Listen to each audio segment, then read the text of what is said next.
بسم اللہ الرحمن الرحیم یا ایہا الذین آمنوا اذا نودی للصلاة من یوم الجمعۃ فاسعوا الی ذکر اللہ وذروا البیع ذلکم خیر لکم ان کنتم تعلمون۔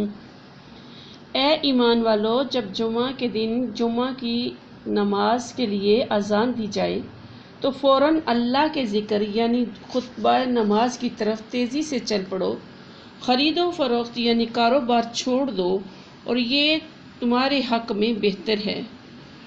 فَإِذَا قَضَيْتَ الصَّلَاةَ فَانتَشِرُوا فِي الْأَرْضِ وَابْتَغُوا مِنْ فَضْلِ اللَّهِ وَاذْكُرُوا اللَّهَ كَثِيرًا لَعَلَّكُمْ تُفْلِحُونَ۔ اگر تم علم رکھتے ہو، پھر جب نماز ادا ہو چکے تو زمین میں منتشر ہو جاؤ، اور پھر اللہ کا فضل یعنی رزق تلاش کرنے لگو، اور اللہ کو کثرت سے یاد کیا کرو تاکہ تم فلاح پاؤ۔ وَإِذَا رَأَوْا تِجَارَةً أَوْ لَهْوًا انفَضُوا إِلَيْهَا وَتَرَكُوكَ قَائِمًا قُلْ مَنْ عِندَ اللَّهِ خَيْرٌ مِنَ اللَّهْوِ مِنْ التِّجَارَةِ وَاللَّهُ خَيْرُ الرَّازِقِينَ۔